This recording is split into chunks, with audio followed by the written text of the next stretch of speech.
Show is a terrible idea. Because what the hell? Hey, it's Ebony, the Raging Black Girl, and it's time for a raging review. I'm hot already. I'm already hot. If you can't tell, I'm talking about Dance Moms. And no, not Abby Lee Miller's Dance Moms. I mean, I guess it probably is her Dance Moms. I haven't looked to see if she's like a producer or anything on it. I just saw it on Hulu and I was like, oh wow, Dance Moms is back. And I thought it was going to be different, healthier, less traumatizing. And silly me, it's not. I love water. It's so good, so cold. Turned on Hulu, I think probably to watch Golden Girls, as I usually go to Hulu for. Golden Girls or Bones. And I was like, Dance Moms. So I click on it thinking, oh, there's no way. There is no possible way that this show is the same as what it originally was with Abby and Maddie and Mackenzie and Nia and, you know, all the girlies. And not only is it the same, I feel like it's worse.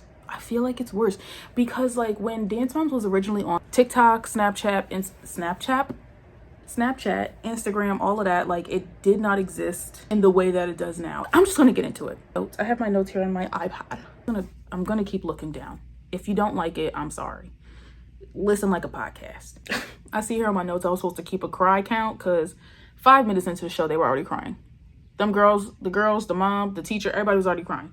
I'm like, this is a terrible idea. This show is a terrible idea. If you're doing it the exact same way, it's a terrible idea. So in this video, I'll review episodes 1, 2, and 3 because that's all I watched. That's all I could stomach. That's all I felt like watching. But I'm gonna start with just like a little overview and then we'll get into each episode with my notes. So what is the same between this Dance Moms and Abby Lee's Dance Moms? 1, inappropriate dance themes for children. Abby of the show, her name is Glow, and apparently she was like best friends with Abby, but they had a falling out. And I want to say the second episode, she brings in a medium and she makes the dance theme about a stillbirth. Yeah, a stillbirth. And she has a personal attachment to the dance. Abby used to do stuff like that. That drunk driving one, inappropriate. None of those girls would even, they're nowhere near the legal age of drinking.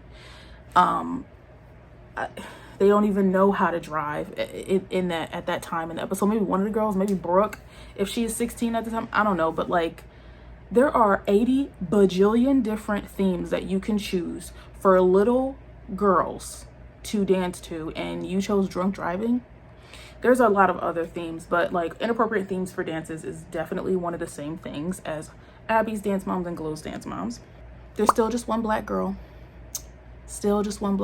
Pyramid is still here. Pyramid's the same. And from watching I haven't watched a lot of the reunion stuff because quite honestly, I don't really care to watch all of that. But from the stuff that I did watch, Pyramid is fake. It's not part of like the Abby Lee Dance Company, which is no longer. It was something that they introduced for the show.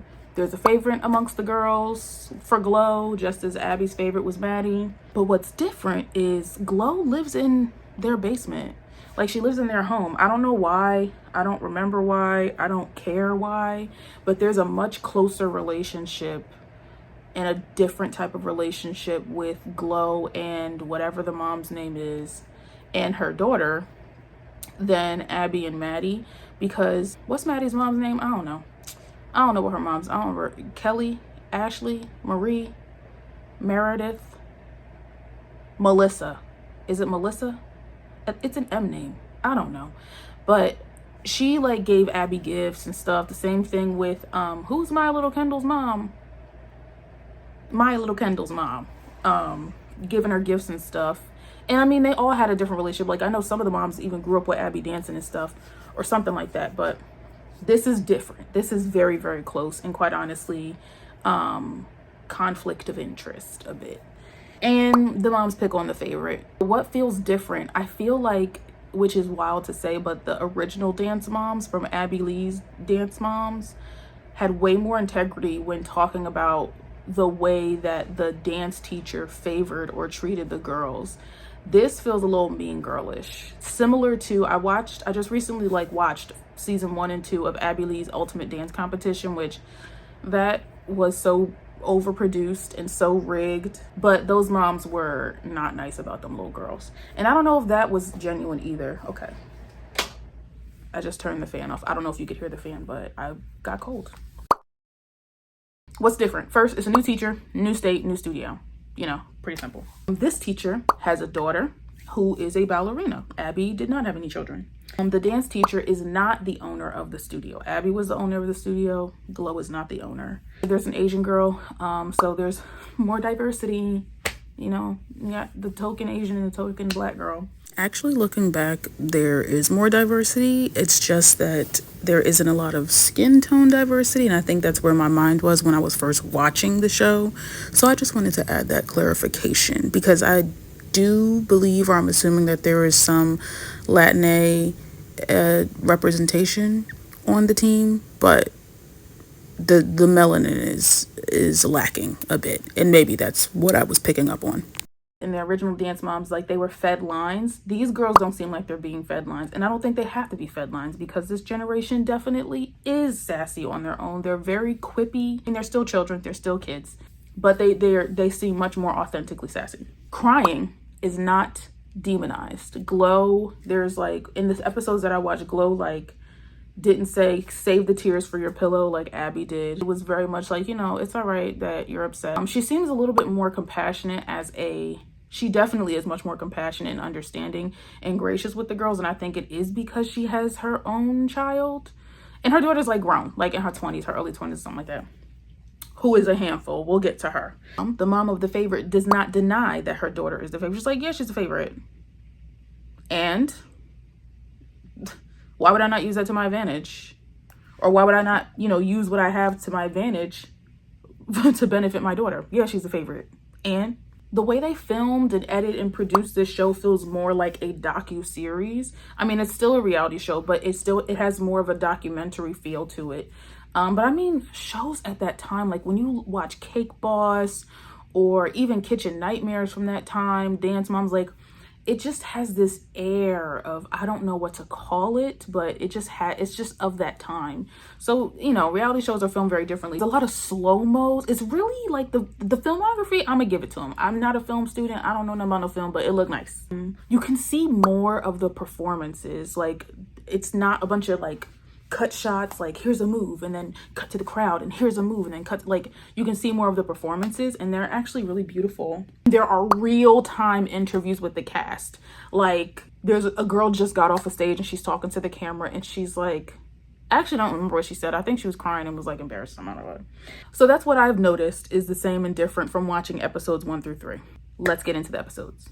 Episode 1, you get an intro to some of the girls. One girl stands out to me as a brat at first, but it seems like her mom, and I put her mom is not so great, and that's very generic, but it seems like her mom just does not know how to relate and connect with her daughter, or she doesn't understand it. And again, this is all what we're seeing filmed, produced, and edited. We don't know what the real story is, but I don't really care what the real story is, because I'm watching the show for entertainment. I'm not watching the show to peer into the lives of Dance Moms. Like, and that's another thing too. It's like, this show could have been like the Real Housewives. They actually have something to do. They're not making up events and stuff. The original Dance Moms, they were just moms. You know, they were just regular ass ladies whose children were dancing, and that was about it. Now, like, Dance Moms is like famous. Like, Dance Moms is a thing.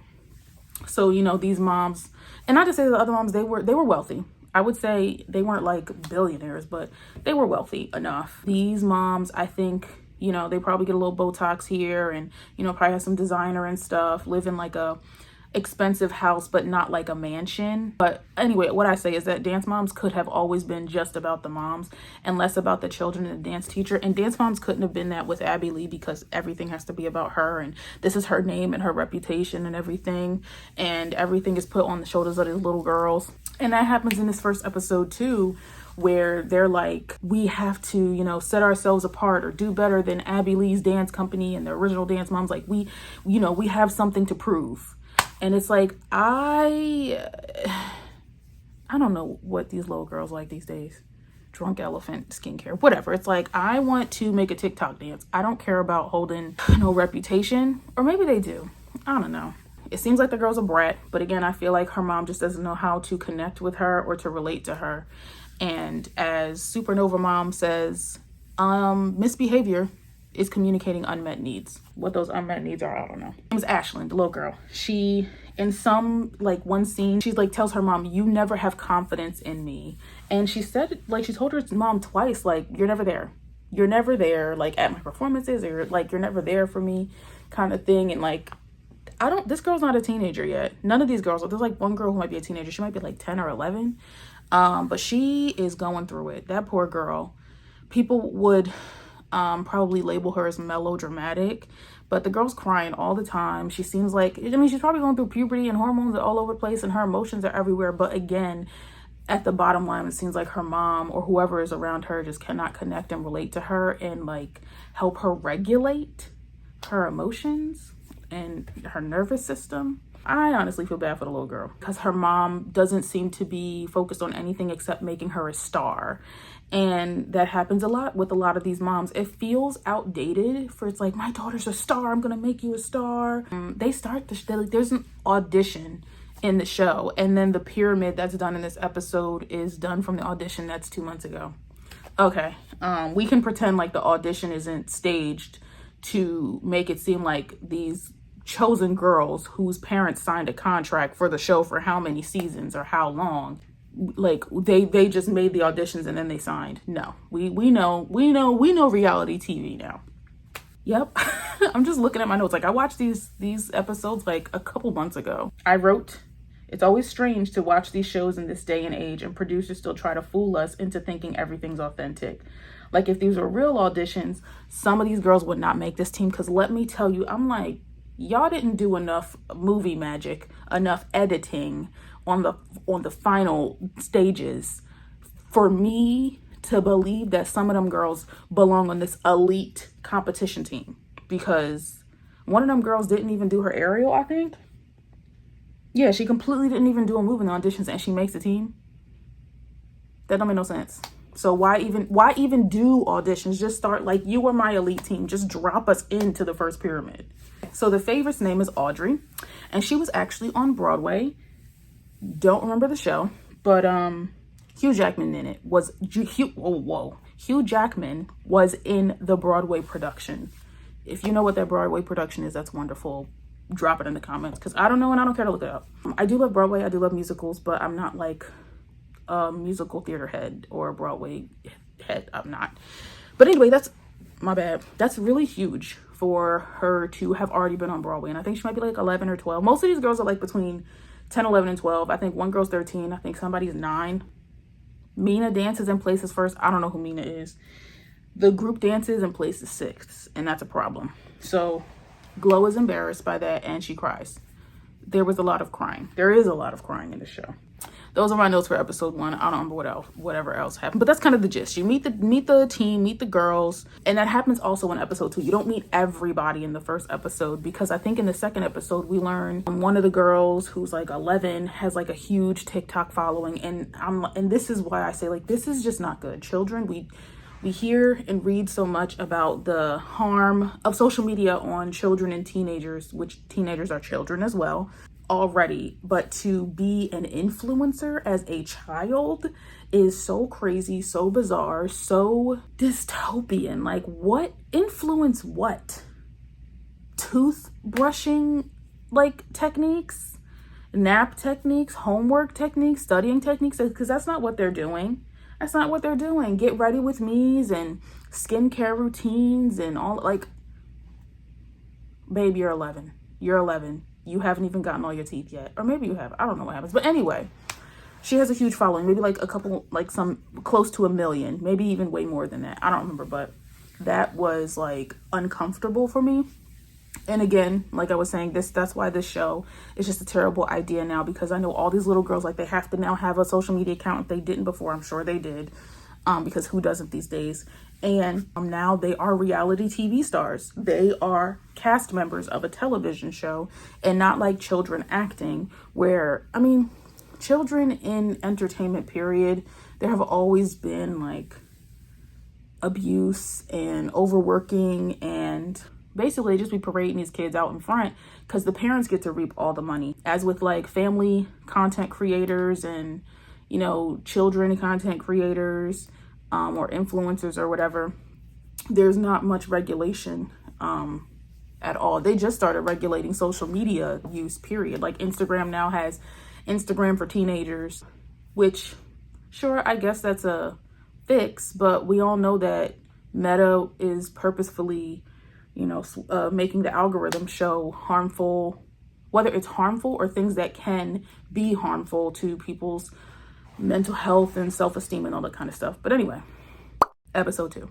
So the second episode opens with a content warning, which I guess is appreciated, but I wish this content warning wasn't needed at all, because this is the episode where, content warning, Glow makes the girls dance about stillbirth, her own stillbirth, and tells them all about it, brings in a medium to connect with her child, and the medium was picking up like somebody died in a car crash. I'm picking up a male figure or something. And then later we find out it's one of the mom's sons. So one of the girl's brothers, and the mom to this day of filming has not even shared like with the larger family. Like, she immigrated here and I think her daughter was born here, but her parents back home, they do not know that little boy's gone. They call and ask about him and she's like, oh, he's doing good. I don't even know if I have the words to describe how like much that was. I can't find the words. It wasn't, I don't want to say it was uncomfortable for me as a viewer. It wasn't uncomfortable for me as a viewer to see someone like grieving, openly grieving, and like that wound was like opened way back up already, that never even really healed. Quite honestly, if we're gonna go with the metaphor of a wound, it's probably infected, because she hasn't even shared with the whole family that that little boy died in that car accident. And then this little girl, she's the youngest of the group, and I want to say she's 9. No, Mina is a little girl. I said, I don't know who the hell Mina is. So that was like, this should not have happened. We don't need a medium in here. We need a therapist. We need a couple of therapists in this room. I mean, there needs to be a therapist on set of reality shows anyway. Drag Race, Real Housewives, Dance Moms. I don't care what this, especially these competition shows like Survivor and shit. I saw another one where people are climbing up a fucking snow-covered mountain. Get these people therapists. Hire therapists, psychiatrists, psychologists. They need to be on set and they need to be paid well. Very well. Okay?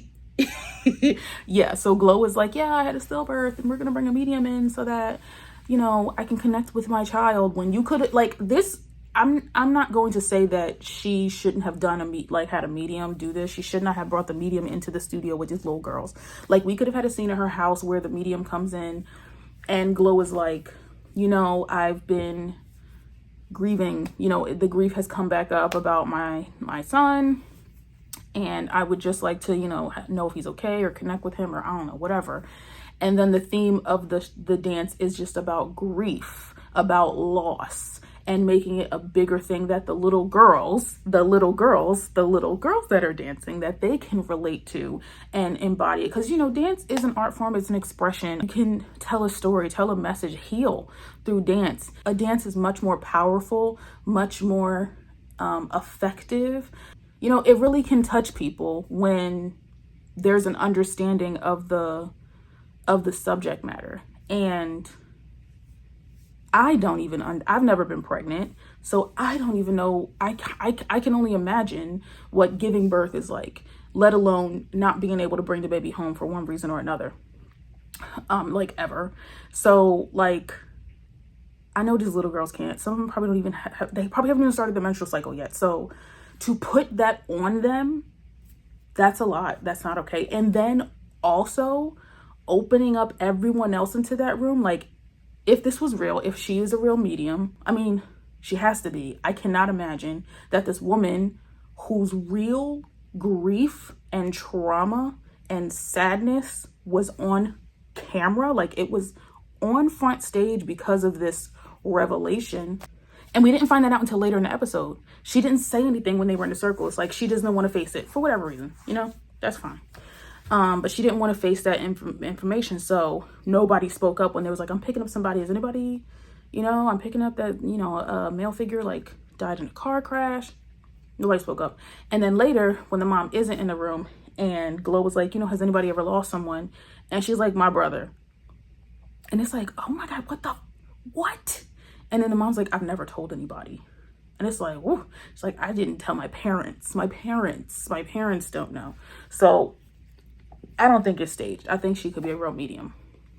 But like, again, if she's a real medium, people with supernatural powers and gifts, it's not like who am I going to? It's just like, oh, I'm feeling something. I'm picking something up. Something's really strong. Somebody's talking to me. Somebody's coming through.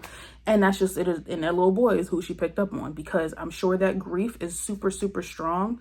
It's probably stronger than anybody else's feelings in there, including Glow, because Glow's family knows about her situation. Men's family don't know. I just found it extremely inappropriate that Glow was putting this theme on these little girls' shoulders. It's like, maybe instead of trying to heal through these children, maybe go see a therapist, talk to the adults about it, maybe, and just say, just to let you know that this is something that happened to me. And a couple of the moms, either they had a miscarriage or also experienced a stillbirth or know somebody, so they, they can relate. Talk to the people who can relate, who have a similar experience, or who have the cognitive functions, the brain development to comprehend and understand what you're talking about, what you're really talking about, right? And just say, just want to let you know that this is what's coming up for me. So I wanted to make the theme about grief and loss. I'm not going to tell the girls about what I'm dealing with. I'll just share that I've had a grief, but I wanted to let you all know that's what's happening for me right now. So if you, like, be an adult. These are not like, this isn't college. And I think that's what is frustrating too. Like, oh, these girls are mature. It's like, just because they're mature, what you think is mature, doesn't mean that you have to put more on them. Let them be babies. Let them be children. Let them be youth. Let them be the youngsters, okay? Like, she brought in the medium just so that they don't get sixth place. And I think that's what's the most insulting, egregious part of it all, is like, you only brought this medium in to try and create, like, you're only doing all of this nonsense to not get sixth place at some rinky-dink competition that like 30 people are going to be in the crowd at. Like, can we be real here for a second? I hate the lengths that some of these shows, whether it's the show, the producers, or the people on the shows who are like, I gotta stay on here, I gotta get real crazy. It's like, you can do what you need to do without being like disgustingly offensive, like disturbingly offensive. I hope that Mina and her family are, because it's on TV now. That's another thing. Like, it's on TV. I'm assuming that she's okay with it being on TV, and I'm hoping her parents know, or maybe her parents just don't have access to the show. I don't know. It's the same thing as on like Drag Race, and like, yeah, my parents don't know I'm gay. And it's like, well, they do now, because you're on national television and like a multi-Emmy award winning television show. So yeah, they're probably going to know. And I know that like some reality shows, people say you forget the cameras are there or whatever. But anyway, so there's a new mom, Corinne, and she gives, these people are so sensitive when she said something really offensive, because she calls the mom who is the favorite, the mom of the favorite child, and the mom who is housing the dance teacher who makes all the decisions, calls her crazy. And she like does this, and it really hurts Tammy and offends her, because she's like, I actually do have mental health issues, and for you to call me crazy is really hurtful. And instead of being an adult and be like, oh my God, I'm so sorry, I was just being catty, and like a let's be real here moment, let's be adults, and like, yes, we're filming a reality TV and we need to do some of these theatrics and stuff, but like, oh my God, I'm so sorry. She did the other thing and was like, oh, you're so sensitive. Like, are you kidding me? It was like, oof. That does not look good. It's not look good, sweetie. It's not good. Corinne does what white women do and laughs it off and like invalidates her, saying, that could be triggering and offensive to me and to other people who may be dealing with mental health issues. Tammy, the one who's called crazy and is the favorite mom, I feel like she's a good mom. Generally, I think, she seems like she's younger than, a lot of these moms seem to be younger than the original dance moms at their time, but I don't know. This, she tells her daughter that the woman called her crazy, And I don't know, from the outside looking in, it just looks like not manipulative. It doesn't look manipulative. It just looks inappropriate to be sharing adult issues with your child. But I also feel like they may have that relationship where they're just very close and, you know, they talk to one another about things, or they just share what's going on with one another. And I don't think that's terrible at all. I don't think that's bad. But on camera, on a reality show where this is only the second episode, we don't know these people. She tells her daughter, and her daughter's like, she called you crazy? She's the one who's crazy. And her mom's like, no, we're not going to say that. We're not going to give them the same thing that they gave us. So that's why I'm like, she seems like she's a really good mom. You know, the gentle parenting, authoritative parenting, you know, treating her child like a human and steering her into the right direction and everything. So yeah, I would say great and mature parenting here, as opposed to joining in with her or talking down to her as some parents do. And that wouldn't have happened in this situation, but sometimes these parents, they get caught up in what they think is the goal of like, make my child a star, that they forget that their child is a child and is their child and is a human and has feelings and does not have the same threshold for stress as they may have. So I write in my notes next, I'm like, the mom drama could be the show, especially now. There are like 80 million housewives shows and 80 million different kind of shows that are trying to be like housewives. Like, what is the show? Oh, Lives of Mormon Wives. Like, it's obviously Hulu's version of Real Housewives of Salt Lake City. It's just that they're actually of the LDS church. So I really wish that they would have focused way more on that. It would have been refreshing. And I think the audience, because I feel like Dance Moms originally, like, I'm in my 30s. Whenever Dance Moms came out, I think I was in college, whatever, I was younger. But I feel like the way Dance Moms is filmed, by focusing on the children so much and kind of primarily, you bring in that audience. And I don't think the way the show is filmed is appropriate for, or that audience age, for that, you know, you got 12-year-olds watching Dance Moms like it's their reality show. And I don't think Dance Moms is for 12-year-olds. I don't know who Dance Moms is for, because if I'm a 45-year-old woman, I'm not watching Dance Moms either. I mean, maybe they are, but like, I'm going to watch Real Housewives of Salt Lake City. I might tune into Secret Lives of Mormon Wives, but they're all younger than me. But, you know, so it's just kind of like, this is a different time. Who is your audience? Like, who's your target audience? And I know they're trying to ride on the coattails of original Dance Moms and Abby Lee and everything, especially because they just had the reunion and all the girls are like grown. Like, Nia's an AKA in college. Like, you know, all them girls is growing and having their own lives and whatever.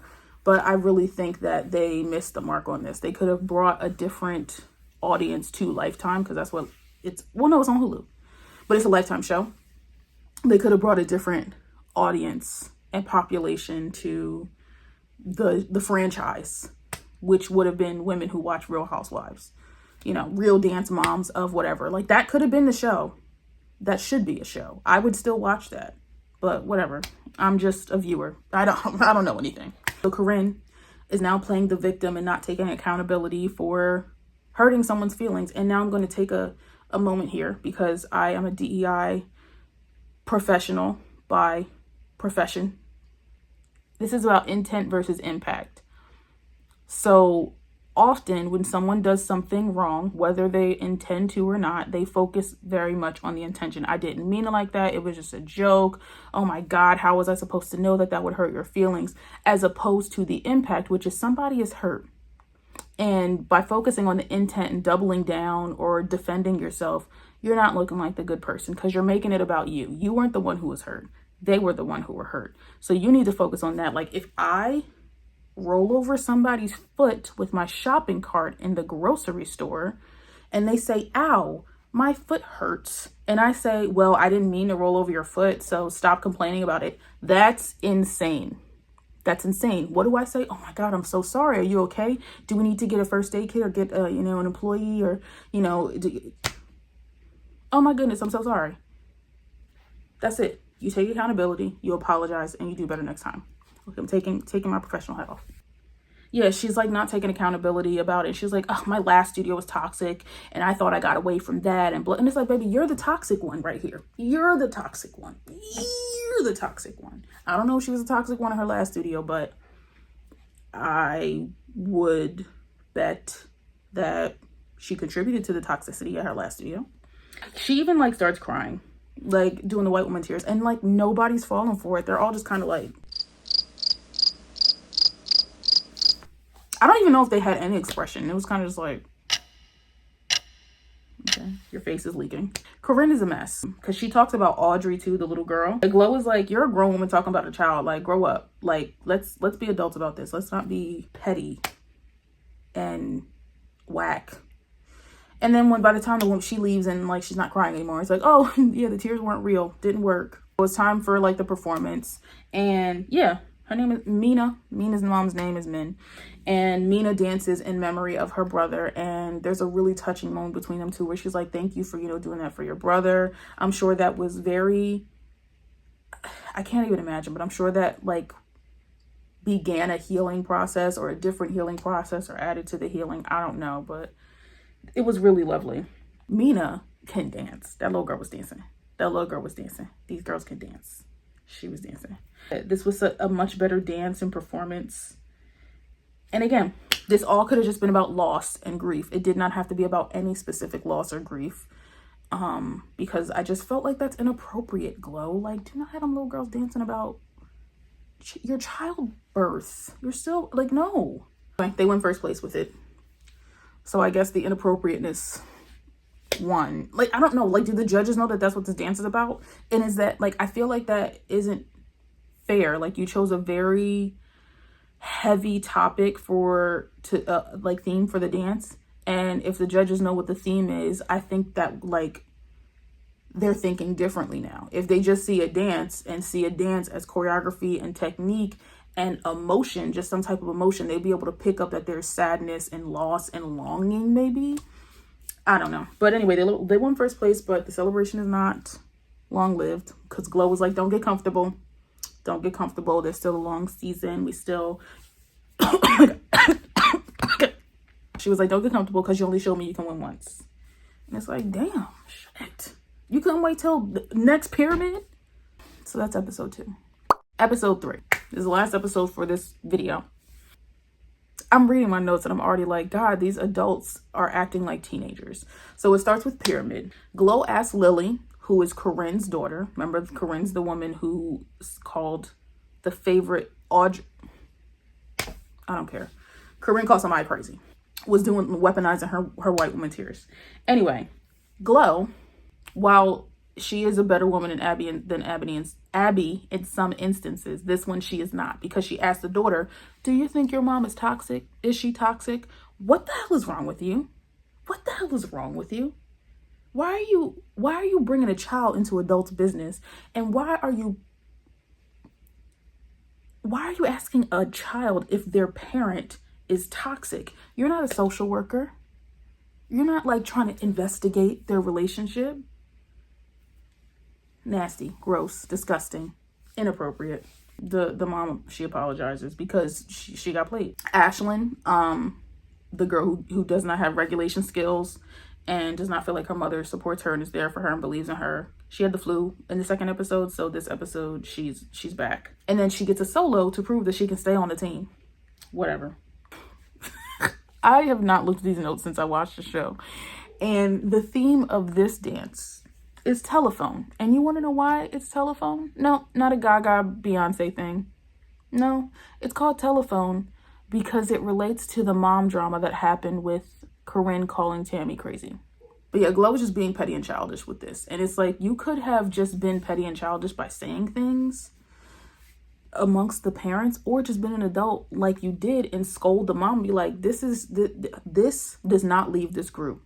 Them little girls don't need to know a thing that's going on. They don't need to know, because it's also not even all that important what's going on. Like, this is not like earth-shattering, groundbreaking stuff. This is insane. So the dance is called Telephone or whatever, right? And Glow even makes the dance about being toxic. using the language that Corinne's mom used about what was going on. Toxic. And now there's a choking hazard with the dance because she wants the girls to be having black goo coming out of their mouths. What are you doing? The amount of dance teachers, I don't care what kind of dance school it is, I don't care what state you're in, I don't care what age they are, they tell you spit out your gum, you shouldn't be eating, you shouldn't drink a lot of water because that's a lot on your stomach, and you want these little girls to be dancing with goo coming out of their mouth? Children, what is wrong with you? What is wrong with you? Why was that? Why did that seem like a good idea? If you want to emit toxicity coming from the body, just have the costumes do that. I mean, this whole thing is inappropriate because you're involving little girls in adult mess. But I digress. And so this is when we meet Glow's daughter. She's the choreographer and the teacher for this, like a guest teacher for this dance. And that girl is condescending to them little girls. I don't know what it is. She's grown and in a dance company, and where is she at? I don't know what state the girl dances in, but she's in a dance company. You know, she's a professional dancer. That's her job, is dance. And she's just condescending. So I don't know if it's like I want to show off to these little girls, because I have felt that as a teenager. Again, this girl's not a teenager, but I have felt that like, oh, I want to show off, so I'm going to be tough and, you know, condescending. Or if she is resentful of them because it's like they get to get famous and be on a reality show for dancing, and that never happened for me, and my mom is on the show, like, why couldn't it happen for me? I don't know where it's coming from. I'm literally making all these assumptions, but bottom line is she's condescending to some little girls, and it's really gross and disheartening because it's like you're a grown-ass woman who is a professional in the field that they may want to also be professionals in as well, or at least it's something that they're consuming a lot of their life right now, and you're not making it nice and fun. You're just adding to the toxicity of the dance world. And what also felt not neglectful, dangerous, I'll just say also dangerous, is they had Audrey, the little girl who was on Broadway, dance on point. I don't know, children are still growing. And she also didn't feel comfortable on point. So I'm not even going to comment on like children dancing on point because I don't really know that much about it. I did dance on point, learned point in high school. I'm not good at it. I wasn't good at it. I'm not good at it. I'm never getting back on point shoes. No thank you. But bottom line, the little girl's not comfortable. And if you're all about winning these competitions, do not put somebody that's uncomfortable in point shoes for a whole dance. Doesn't work out well anyway. It really doesn't. She shares with the camera in real time. Here's a real-time interview. She's like, I don't think this is going to win. I don't want to do point. I don't think the ballet is going to win. This is stupid. I don't want to do it. So in this episode, we're still being introduced to moms and girls, and we meet Bellatrix. Bellatrix is the daughter. So Bellatrix has a twin brother, and they show their bedroom, and the girl in Bellatrix's bed like has flowers and vines and all. It's decorated, and the boy just got a bed on the other side of the room. So I don't know if they really live here or if they just moved in or if this is like an Airbnb situation, because I do know on some of these shows that it's like, oh yeah, this is my house, we have my house. Like these people don't really live here. They're just renting the Airbnb for while the show is filming. I feel like that. I really hope that that's the situation, because this does happen often in these dance mom or these like dance, performing art, sports families where the star is the star and everybody else is just treated like nothing. So Bellatrix's mom is trying to live through her. She's trying to live through her because she didn't get to dance as a child. She's working 3 jobs to put this little girl through dance. That's another thing. Dance is expensive, especially at this level, like in this way. Like if you can just find like a dance team in your neighborhood or something like that, or in your community, that's very different than like a dance school with costumes and paying for travel and transportation and registration fees and tuition fees. Like it can be very expensive. Competitive cheer, that's another one too. Pageants, expensive. All that stuff is expensive. Yeah, so Audrey and Ashlyn seem to be targets for humbling on this episode. The sun's going down. I'm going to adjust lighting, different lighting because the sun's going down. Yeah, Audrey is a target for humbling because she was on Broadway, and I think Glow's daughter, whose name I didn't catch and I don't really care to because she was not nice. But I think that also might be a point of resentment for her with Audrey, because it's like, oh, wow, she was on Broadway. I don't know, whatever. A little girl got on Broadway and she's just like, didn't. And Ashlyn's a target for humility because she's sassy and has charisma, but she doesn't have really great technique. So it's like, yeah, you're good at that, but you're not good at this. which I don't think that this is a great tactic to teach children modesty and humility. It just yeah, so they give Ashlyn ballet for whatever reason, and she don't like it because she's, you know, she's the little girl who likes to do the hip hop dances, So she's like, this is whack, I don't want to do it. But Ashlyn cries a lot. That little girl cries a lot. Like I said, I feel bad for her. I feel bad for the little girl. Like, there's a lot of pressure on her from her mother. And the difference between the old dance moms and this dance moms, and I don't know if it's the same for the children, but it's the same of what we're seeing on the show. These children on this new Dance Moms reboot with Glow, they are very aware. They're like, this is a lot of pressure. I have a lot of pressure on me. They're like, there's a lot of pressure from mom. Like, it's like that. They're like, there's a lot of pressure. I'm overwhelmed. Like, this is too much. I don't want to do it anymore. Like, they're, you know, very vocal and very aware. So Ashlyn is feeling a lot of pressure, and she does not feel supported by her mom. And I don't think she's really supported by her mom either in the way that she probably needs. And she's very resistant and combative with her mother. And again, that makes me feel like she just doesn't feel understood by her mom. Because when she's given the solo, they're trying to figure out like costumes and a look and all that kind of stuff.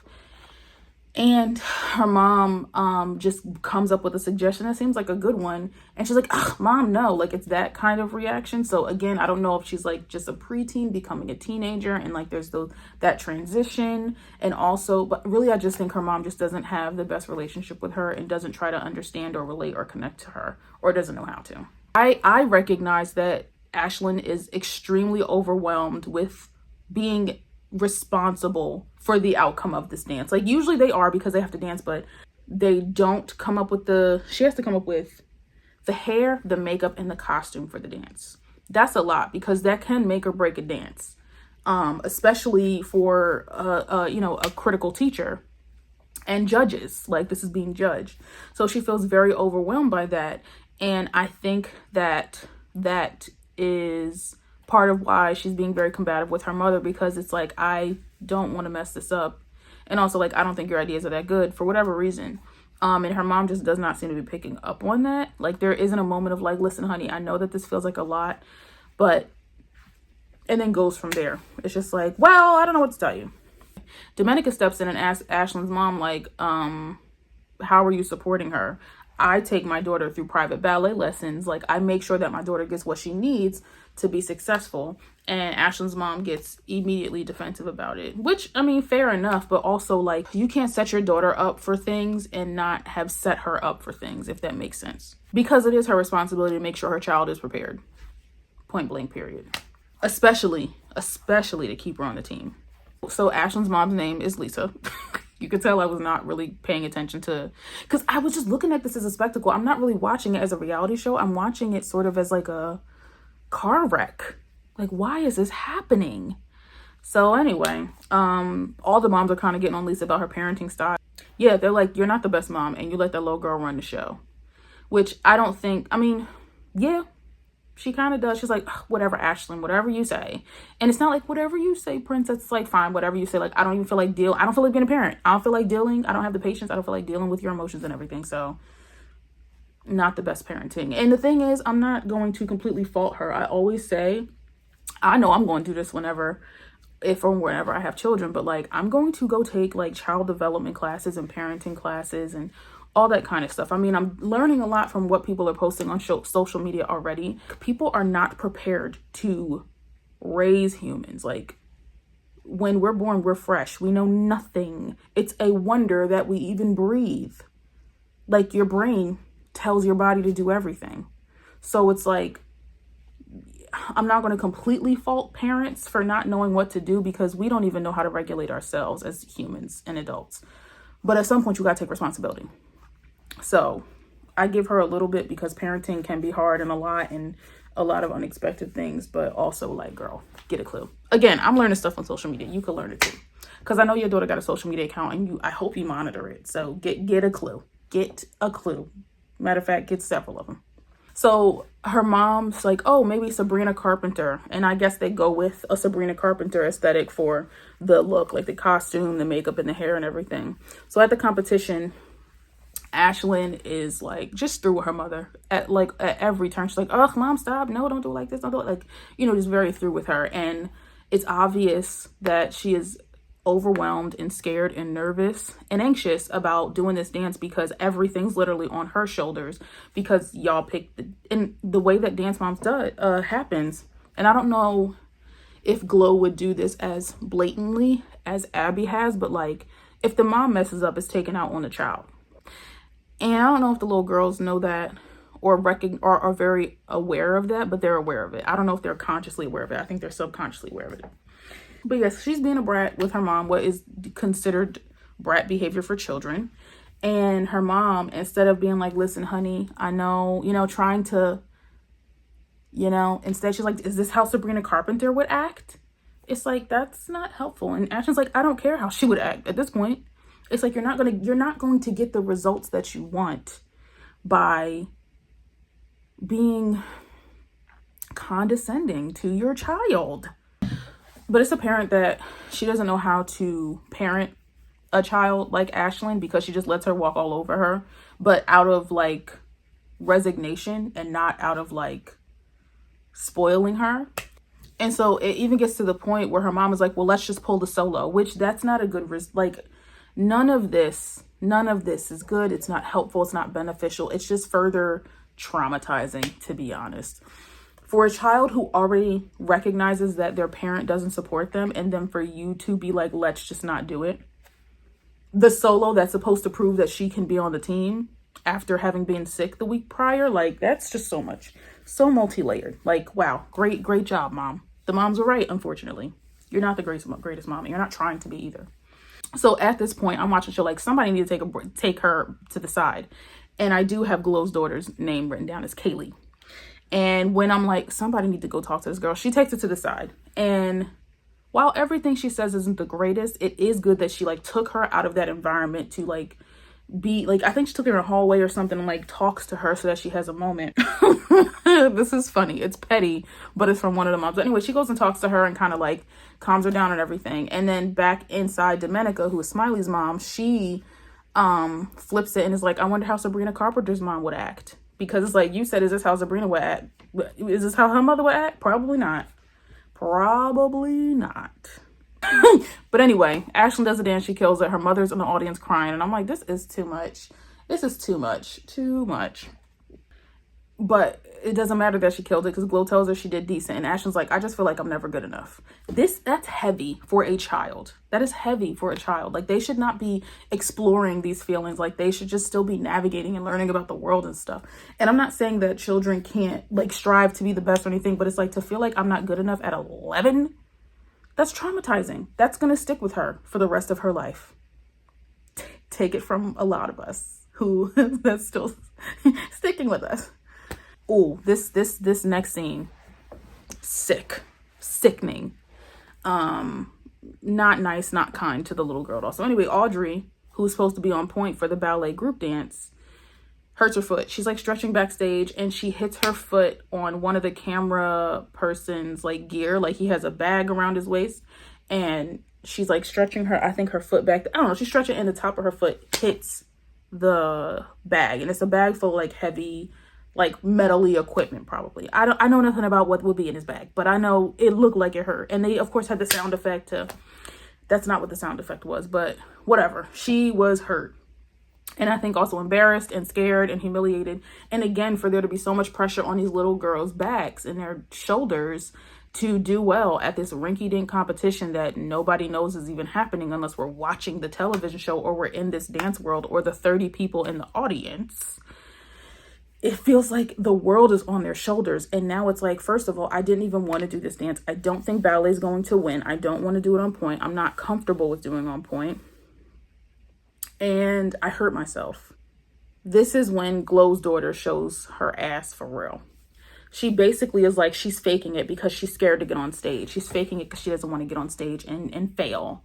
And Glow steps in and is like, nah, that's not okay. This little girl hurt herself. And it doesn't even matter if she's fake. And like, I'm in my mind, it's like, if she is faking it to the point of about to hit the stage, That is extremely telling of how this little girl is feeling about this dance. But you as a grown ass adult is like, she's faking it. No, I still think she's faking it. Throughout the rest of the episode, she has her in like real time interview, like after the dance and everything. She's like, I still think she was faking it.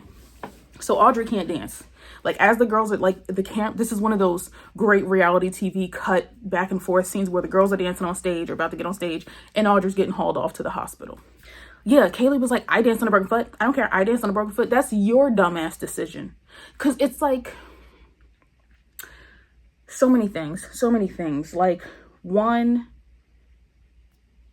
dance is not a long career. Like, you cannot have a long career in dance because your body just can't do it. Your body just can't do it. I mean, unless you teach dance. But in terms of being a performer, there's a time when dancers retire, they tap out.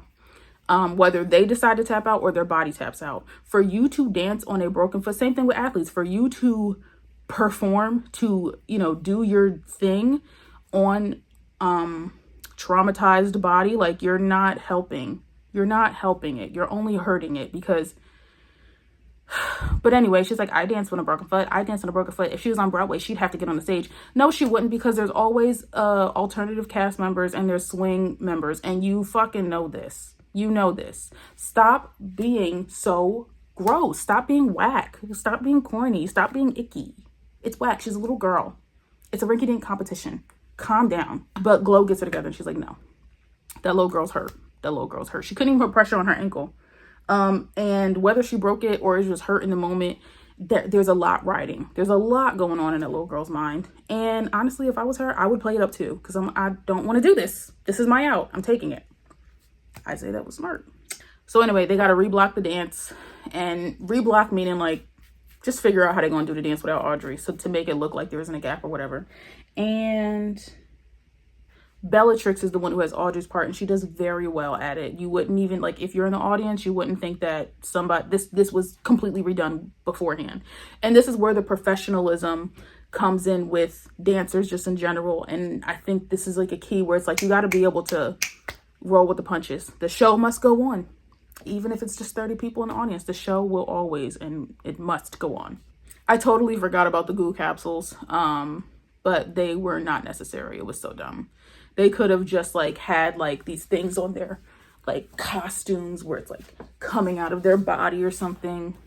You just don't need to have children dancing with capsules in their mouth. Thank God nothing happened, but anything could have happened.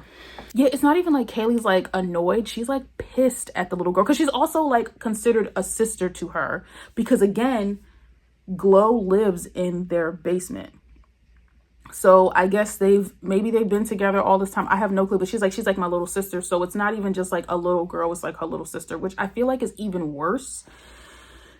And I feel like I might be a little bit more right. And again, this is what I'm seeing on the show, but I think I'm a little bit more right, or I feel more comfortable with the assumption that she has resentment against Audrey because I've been dancing all my life.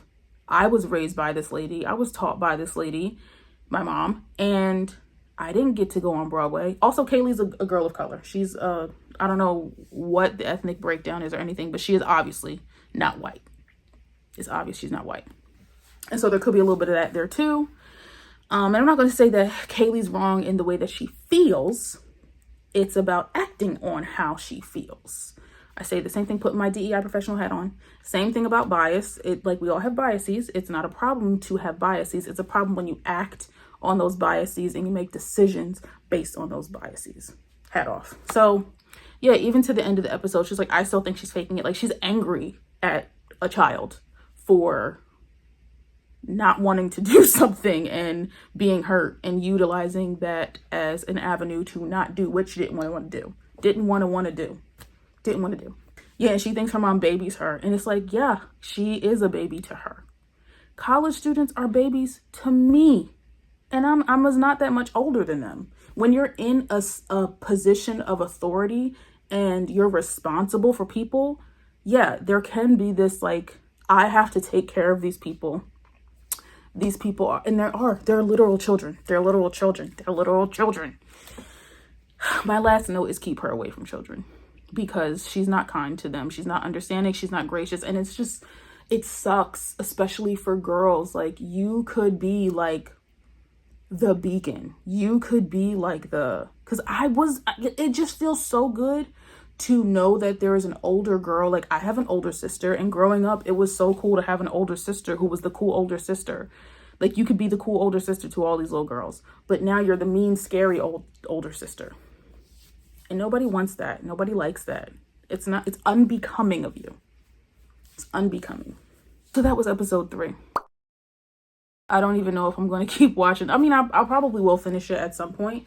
And then I'll record my reactions or my review to that and my thoughts about it. But yeah, the show's a bad idea. It should not happen.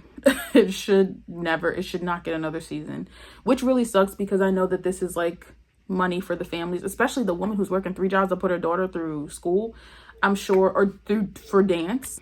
I'm sure that they would want this to keep going because that's less labor on her to have to work 3 jobs. Unless she's not working 3 jobs now. I don't know, but they get paid to be on the show.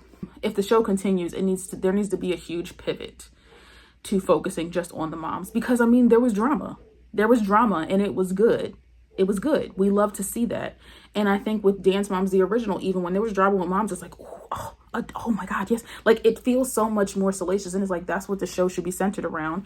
And it's just like, you see a little, if it involves the mom, or if it involves the child, or it's related to the child, like, you're not going to talk about my child, like that kind of stuff. But we don't need to have like children on camera with interviews. You know, we don't need to be making these children stars, reality TV stars. We don't need to be doing that. We don't need to have children influencers. I don't need to scroll on TikTok and see a 12-year-old talking about my skincare routine. Baby, that skincare routine is water. Throw some water on that face and some Vaseline and go to school.